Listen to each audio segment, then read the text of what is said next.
आताच रायगडाच्या पश्चिम टोकं दाखवली गेली. पश्चिमेचं शेवटचं टोक ते म्हणजे हिरकणीचा बुरुज. हिरकणीची स्टोरी ऐकली वाचली असेल तुम्ही सर्वांनी.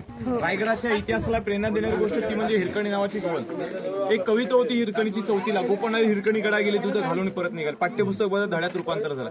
पण एक हिरा नावाची गवळण रोज दूध विकायला गडावरती याची. रात्र होती, कोजागिरी पौर्णिमेचा दिवस होता.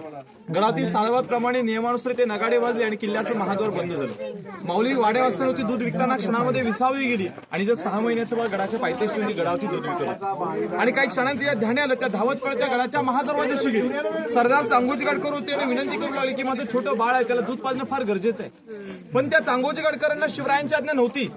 एका मराठ्याच्या नात्यानं, एका माणुसकीच्या नात्यानं तिला गडावरती आणलं. राहायला खायला व्यवस्था किल्ल्यावरती गेली, पण त्या माऊलीवर राहता येईना. या गडावर त्या हवेचा वेग येईना. तो तिला तिच्या बाळाचा रडण्याचा आवाज त्या कानामध्ये गुरफटला होता. शेवटच्या प्रसंगी स्वतःच्या जीवाची पर्वा न करता बाळाच्या आकांतीनं अंग वस्त्र फाटलं. रात्री 12च्या सुमारास पण पश्चिम कड्यावर होती. सकाळी ही बातमी राजांना कळाली. 2 मावळे गडाच्या पायथ्याशी गेले. मातेच्या मांडीवरती माय ममते बाळ खेळताना पाहिलं गेलं. त्या मातेला त्या बाळाला पालखीत बसवलं आणि रायगडाच्या राजसत्रेवरती आणलं. हिरकणीला विचारलं झाली सर्व घटना माऊलीनं सांगितली. पण राजाने एक प्रश्न विचारला, हिरा रात्रीच्या वेळेत तू या गडावरून जसं खाली उतरत तसं आताही जाऊन दाखवतेस का ग?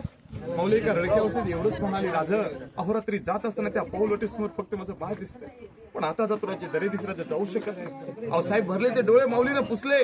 छाती ठोकून या सदरेला सांगितलं, राज रायगड कदापि बेलाकणी बुलंद नाहीये. कारण एकच आहे, पश्चिमेच्या कड्यातून एखादी 72 स्त्री जर का उतरत असेल तर राज रायगडावरून शत्रू सहज येऊ शकतो.